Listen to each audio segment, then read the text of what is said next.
નમસ્કાર વિદ્યાર્થી મિત્રો, ધોરણ 10 વિષય સામાજિક વિજ્ઞાન પ્રકરણ 13 ઉત્પાદનના ઉદ્યોગો. મિત્રો છેલ્લા સમય દરમિયાન જે આપણે આ પ્રકરણમાં અભ્યાસ કરી રહ્યા છીએ ઉદ્યોગોનું મહત્વ, ઉદ્યોગોનું વર્ગીકરણ, કૃષિ આધારિત ઉદ્યોગો, ખનિજ આધારિત ઉદ્યોગો, આવા ટોપિકની ચર્ચા કર્યા પછી પ્રકરણના અંતિમ 3 મુદ્દાઓ બાકી છે: પરિવહન ઉપકરણ ઉદ્યોગો, ઇલેક્ટ્રોનિક ઉદ્યોગ અને આજે જે હદે ઉદ્યોગોની સંખ્યા વધી રહી છે એ જોતા ઔદ્યોગિક પ્રદૂષણ અને પર્યાવરણીય અતિક્રમણના જે પ્રશ્નો ઉદ્ભવ્યા છે તેમની ચર્ચા હવે પછીના ટોપિકમાં આપણે કરવાની છે. આપ સૌ જાણો છો કે પરિવહન ઉપકરણ ઉદ્યોગ એ આજે દેશની અંદર કહી શકાય એવા વિશાળ ઉદ્યોગોમાં સ્થાન પામે છે.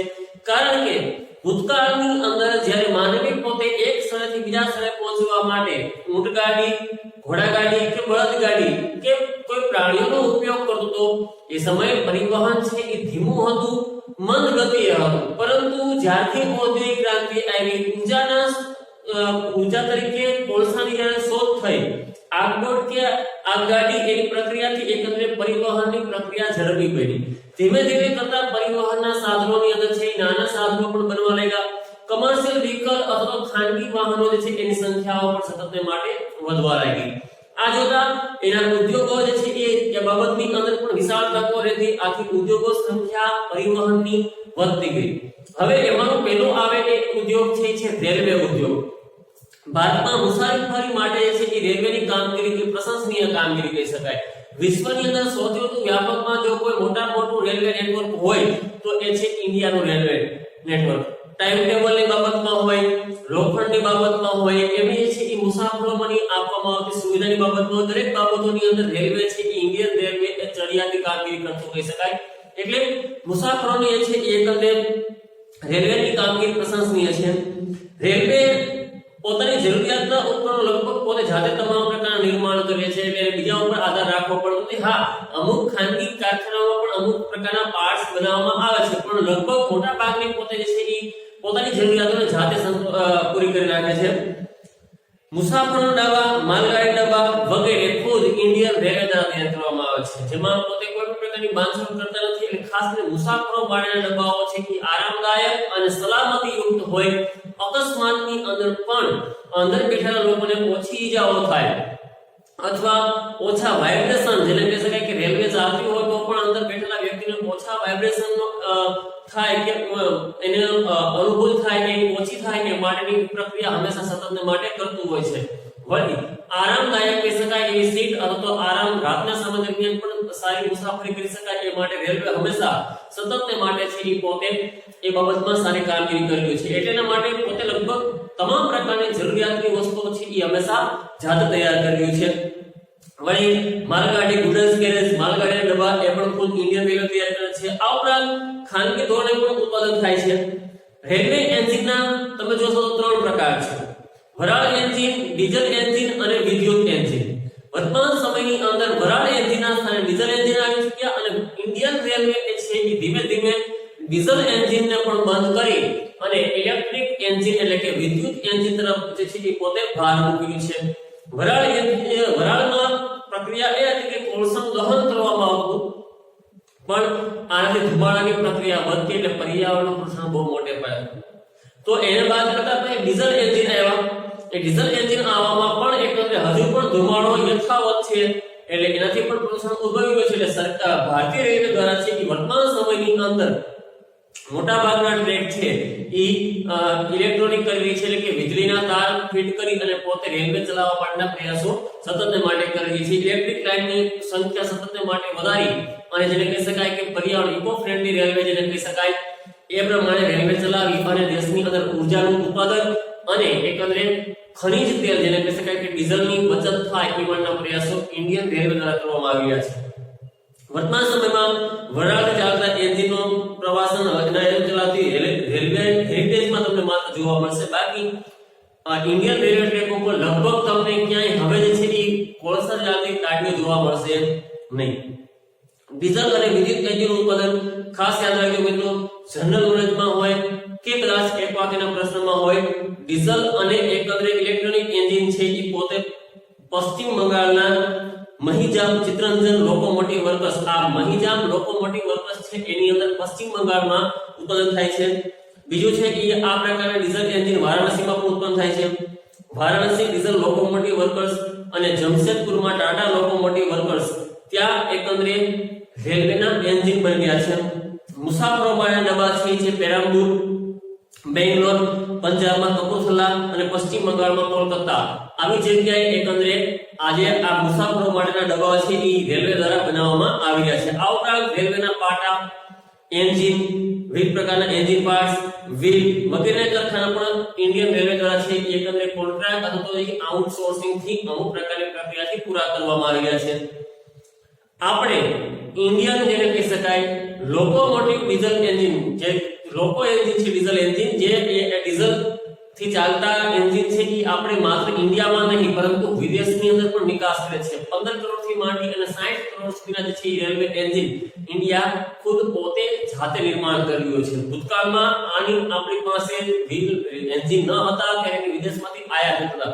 ખાસ કરીને વધુ પડતા અમેરિકા પાસેથી આયાત કરેલા એન્જિન હતા.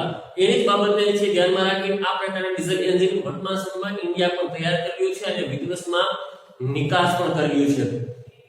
બીજો મુદ્દો છે એમાં સડક વાહનો, જે હવે છે એ એકંદરે વસ્તી વધી રહી છે. એ વસ્તીને જોતા આજે પરિવહનની પ્રક્રિયા ઝડપી બને, સાથે જેને કહી શકાય કે લોકો બસ અને રેલવેમાં મુસાફરીથી ખાસ કરીને છે એ વધુ પડતા વસ્તીવાળો દેશ હોવાને કારણે ગર્દી કે ટ્રાફિકથી થાકી અને પોતે પોતાના ખાનગી વાહનનો ઉપયોગ વધારી રહ્યા છે. એટલે જો કે પર્યાવરણ માટે નુકસાનકારક છે, કાર્બન મોનોક્સાઇડ કે કાર્બન ડાયોક્સાઇડ માટે આ વાહનો પણ કદાચ ક્યાંક ને ક્યાંક જવાબદાર છે. તો શક્ય હોય એટલું આપણે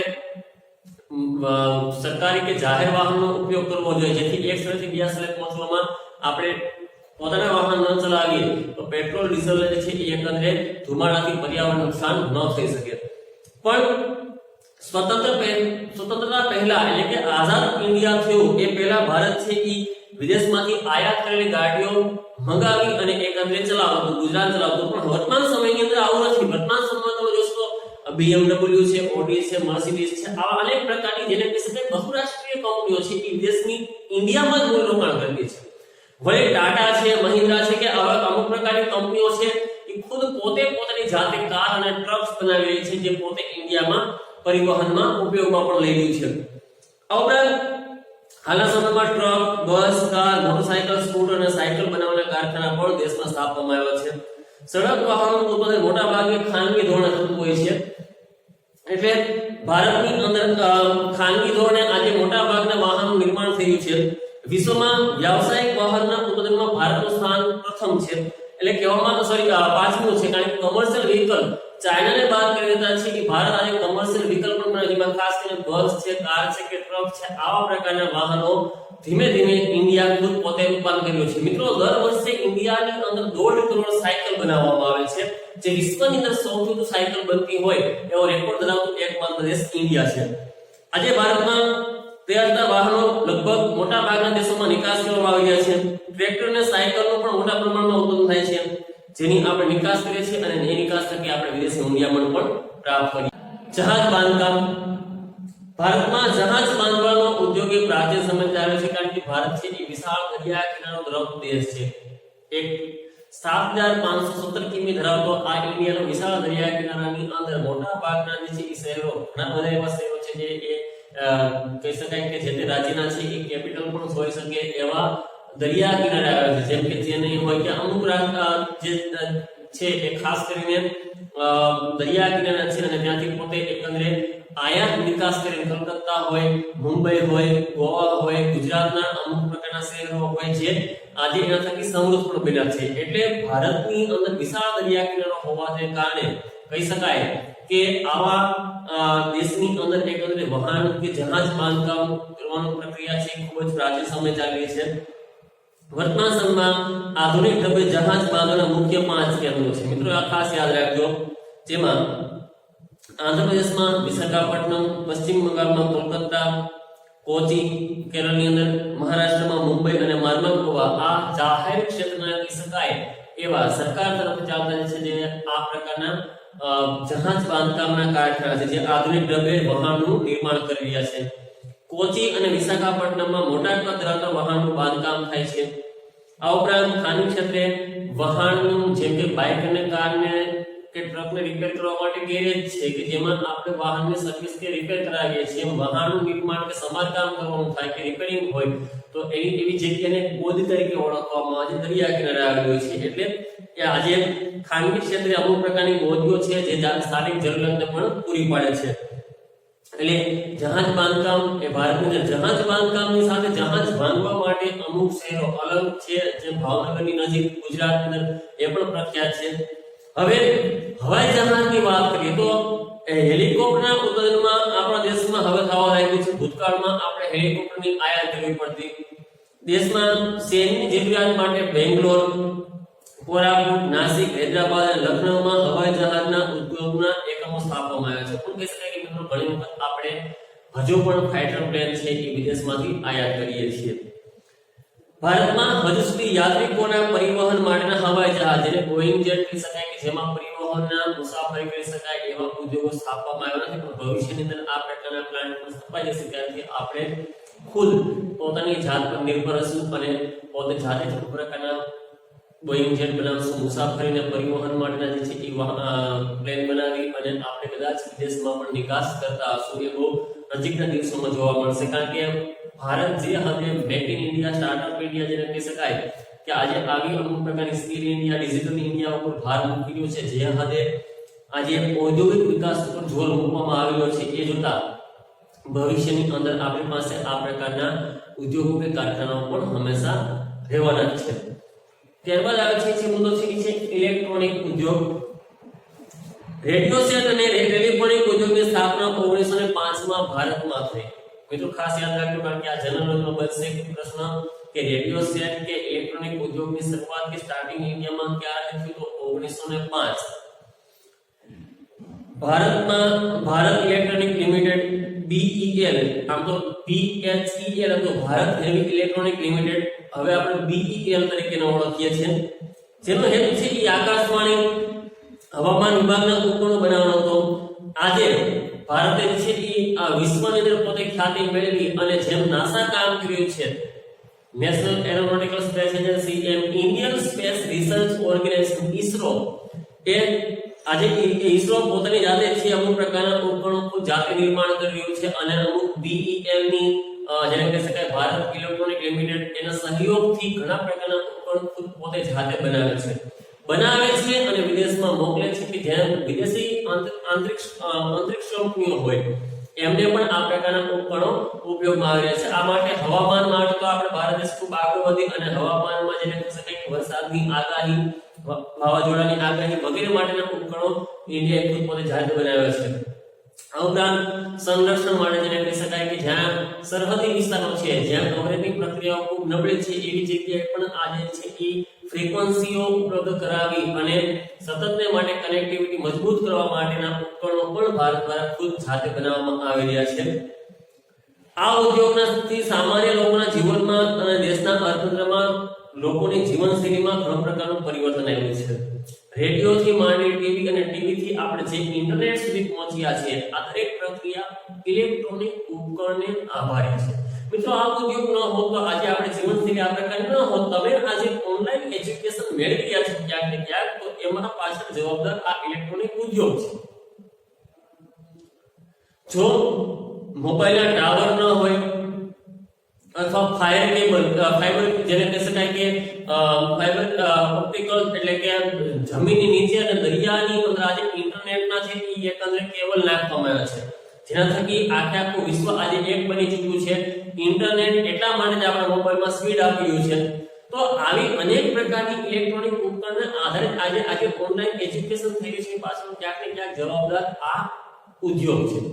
આ ઉદ્યોગ નો હોત તો આ વસ્તુ શક્ય ન હતી. કદાચ 1920 ની અંદર જે આ પ્રક્રિયા બની હતી, કહી દો કે કોરોનાનો સમય અત્યારે છે એવું સ્પેનિશ ફ્લૂ વિશ્વમાં જ્યારે હાહાકાર મચાવ્યો ત્યારે ઓનલાઈન પ્રક્રિયા સાવ ઠપ થઈ ગયો. ત્યારે શિક્ષણ નામે મીંડું હોય, કારણ કે વિદ્યાર્થીઓ શિક્ષણ ન આવી સ્કૂલે ન આવી શકે. આજે આવું નથી. આજે વિદ્યાર્થી સ્કૂલે નથી આવતો તો વિદ્યાર્થી છતાં પણ ભણી શકે છે. તો એ ક્યાંક ને ક્યાંક ઇલેક્ટ્રોનિક ઉદ્યોગોને આભારી છે.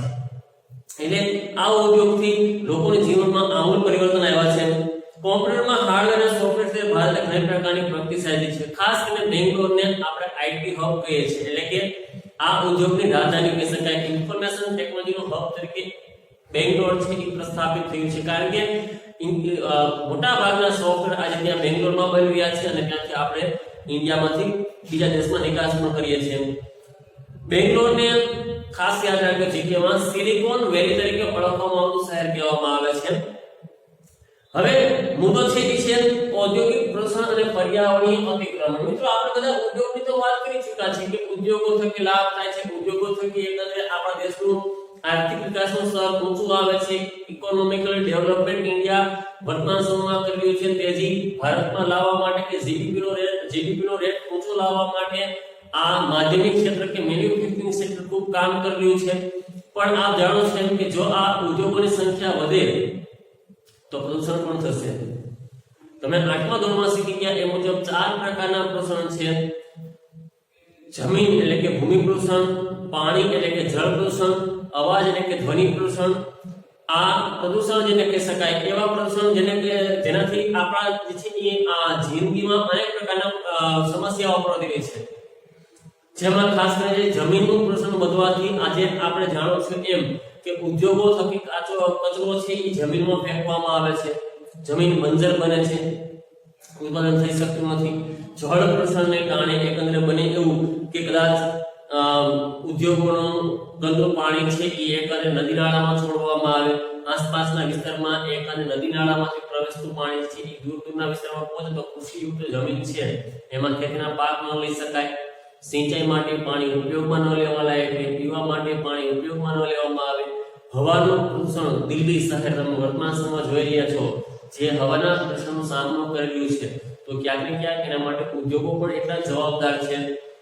ધ્વનિ પ્રદૂષણ જે આજે કારખાના વાહનોની સંખ્યાઓ સતત માટે વધી રહી છે એનાથી અવાજનું પ્રદૂષણ આવી ચૂક્યું છે. બહેરાશ કાનમાં સાંભળવાની પ્રક્રિયા જેને કહી શકાય એ ધીમી પડવા લાગવી, આ બધું જવાબદાર ક્યાંક ને ક્યાંક ઉદ્યોગોને આધારે છે. એટલે ઉદ્યોગોથી જેમ દેશનો વિકાસ થાય એમ દેશની ઘણી વખત અતિક્રમણ નુકસાન પણ થઈ શકતું હોય છે. આજના સ્પર્ધાત્મક જમાનામાં ઉદ્યોગોમાં મોટા પ્રમાણમાં હવા અને જળ પ્રદૂષિત કર્યા છે. કાર્બન મોનોક્સાઇડ, સલ્ફર ડાયોક્સાઇડ આવા અતિ નુકસાનકારક વાયુઓ જે છે હવામાં ભળવા લાગ્યા છે, જેથી હવા દૂષિત બની રહી છે. ઔદ્યોગિક કચરાને કારણે પાણીનું પ્રદૂષણ પણ વધ્યું છે. પીવાના પાણીમાં જ્યારે આ પ્રકારનું પ્રદૂષિત પાણી ભળે તો એનાથી આપણે ચામડીના રોગ થઈ શકે છે. અમુક પ્રકારના પથરીના રોગ એ પણ એને આભારી છે. આજે ઘણા કારખાના નિયમને અવગણીને ઉદ્યોગોનું પ્રદૂષણ કરી રહ્યા છે. જોકે સરકાર એના માટે પીયુસી પોલ્યુશન અંડર કંટ્રોલના નિયમો તો બનાવ્યા છે, પણ જ્યારે એનું કડકાઈથી પાલન ન કરવામાં આવે ત્યારે ઘણી વખત છે એકંદરે દેશને આ સમસ્યાનો સામનો કરવો પડતો હોય છે. ધ્વનિ પ્રદૂષણથી મેં તમને અગાઉ કીધું કે બહેરાશ થાય છે. ઉદ્યોગોમાં જૂની મશીનરી વારંવાર છે રિપેરિંગ કરવામાં આવતા સાધનો છે એ અથવા તો પરિવહનના સાધનો જૂના થઈ ચૂક્યા હોય, છકડો રિક્ષા હોય કે ટ્રક હોય કે આવા અનેક પ્રકારના ઉપકરણો છે સતત માટે ચાલતા હોય, અથવા તો પ્લેન કે હવાઈ જહાજ જ્યારે છે એનાથી પણ આજે ઉદ્યોગોની સાથે સાથે જે છે એ માનવને ધ્વનિ પ્રદૂષણનો આનો સામનો કરવો પડી રહ્યો છે. તો એને રોકવા માટે આપણે શું કરી શકીએ? તો વર્તમાન સમયને રોકવા માટે આપણી પાસે અમુક પ્રકારના ઉપાયો પણ છે. શક્ય હોય એટલા ઉદ્યોગો ઉપર કડક નિયમો રાખવા જોશે. તો અને ઉદ્યોગોની આસપાસ વૃક્ષોની સંખ્યાઓ વધારવી પડશે. સાથે જ ઉદ્યોગોમાંથી છે એકંદરે એવા પ્રકારની પ્રક્રિયાઓ જેમાં ખાસ કરીને હવાનું પ્રદૂષણ અટકાવવા માટે ફિલ્ટર ઉપર છે છતની અંદર આ પ્રકારના ફિલ્ટર લગાવવામાં આવે કે જેનાથી હવા છે ગળાય અને શુદ્ધ થઈને વાતાવરણમાં ભળે. આ ઉપરાંત સ્ક્રબર આ પણ કહી શકાય કે માની લો કે ઘન કચરો છે તો એ ઘન કચરો એમનો ન ફેંકી દેવામાં આવે, જગ્યાએ દળી નાખવામાં આવે, સ્ક્રબ કરવામાં આવે અને પછી મોકલવામાં આવે તો ઘણી વખત ઘટાડી શકાય છે. પ્રોસિપિટેટર્સ કે રિસાયકલ આ પ્રક્રિયા પણ રિસાયકલની પ્રક્રિયાથી પણ આપણે વાતાવરણમાં પ્રદૂષણનું પ્રમાણ ઘટાડી શકીએ. વેસ્ટમાંથી બેસ્ટ જેને આપણે કહીએ છીએ કે કદાચ કચરો ફેંકવામાં આવતો એની જગ્યાએ ફરી પાછો ઉપયોગમાં લઈ શકાય એમ હોય તો એવો કચરો પુનઃ ઉપયોગમાં લેવામાં આવે તો પણ આપણે એકંદરે ઉદ્યોગોના પ્રદૂષણને ઘટાડી શકીએ છીએ. આમ તો એના અનેક ઉપાય છે, કારણ કે તમે ધોરણ 8 માં ને બધું વસ્તુ અભ્યાસ કરીને આવ્યા છો. એટલે ઉદ્યોગોના પ્રદૂષણ અટકાવવા માટે આપણે અનેક પ્રકારના ઉપાયો હાથ ધરી શકીએ જેના થકી આપણે વાતાવરણને શુદ્ધ પણ રાખી શકીએ છીએ. મિત્રો આપણે આ ટોપિકને અહીં પૂરા કરીએ છીએ, સાથે આ પ્રકરણને પણ અહીં પૂરું કરીએ છીએ. આપણે ફેસબુક ની અંદર છે ખાસ કરીને ફેસબુક ની અંદર પરિવહનના ઉદ્યોગો વિશે માહિતી આપી આ ત્રણ પ્રશ્ન લખવાના છે ટૂંક નોંધ ઇલેક્ટ્રોનિક ઉદ્યોગ એ પણ 2 ગુણ 3 ગુણમાં પૂછાશે ઔદ્યોગિક પ્રશ્ન અને પર્યાવરણીય અતિક્રમણ વિશે ટૂંકમાં માહિતી આપો એ પણ 2 ગુણમાં પૂછાઈ શકતો પ્રશ્ન હોઈ શકે એટલે આ ત્રણ મુદ્દાઓ જે છે એ આપણે આપણી ફેસબુક ની અંદર લખવાના છે આગળ આપણે સમાપ્ત કરીએ છીએ આ પ્રકરણ પણ સમાપ્ત કરીએ છીએ ધન્યવાદ।